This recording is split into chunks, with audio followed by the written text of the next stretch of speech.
আল্লাহ বললেন আফালা ইয়ানজুরুনা ইলাল ইবিলি কাইফা খুলিকাত। উটকে কিভাবে আমি তৈরি করলাম এটা একটু দেখতে পারে না ওরা? আরে উটের দিকে তাকালেই তো ওরা উটের মালিক আমি আল্লাহরে খুঁজে পাবে। উটের কথা আল্লাহ কেন বললেন? উট হচ্ছে এমন আজীব একটা প্রাণী যেটা প্রাণী বিজ্ঞানীদেরকে হয়রান করে দিয়েছে। আল্লাহু আকবার, আপনি অবাক হবেন উটের যে ফিচার আল্লাহ তাআলা দিয়েছেন।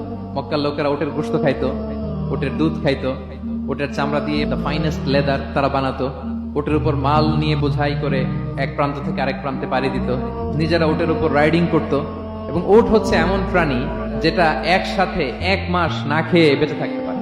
1 মাস পানিও খাওয়া লাগবে না, খাবারও খাওয়া লাগবে না। প্রাপ্তবয়স্ক একটা উট একসাথে 200 লিটার পানি খেয়ে ফেলতে পারে। এবং উটের পেটের ভিতরে একটা স্পেশাল ওয়াটার চেম্বার আছে, ওই চেম্বারে রেখে দেয়, যখন লাগবে ওইখান থেকে নিয়ে নিয়ে বেঁচে থাকে। 1 মাস না খেয়ে বেঁচে থাকে কি করে? উটের পিঠে দেখবেন একটা কুজ আছে, এই পুরো কুজটা হচ্ছে চর্বির আধার। উটের যখন খাবার থাকে না মরুভূমিতে, মাসের পর মাস যখন চলে, ওই চর্বি থেকে এনার্জি নিয়ে সে মরুভূমিতে চলে, সে না খেয়েও বাঁচতে পারে। আমাদের চোখের মধ্যে যেমনি একটা পাপড়ি, এরকম এক পাপড়ি দিয়ে উটকে আল্লাহ বানায় নাই, ডবল লেয়ারের পাপড়ি দিয়েছে।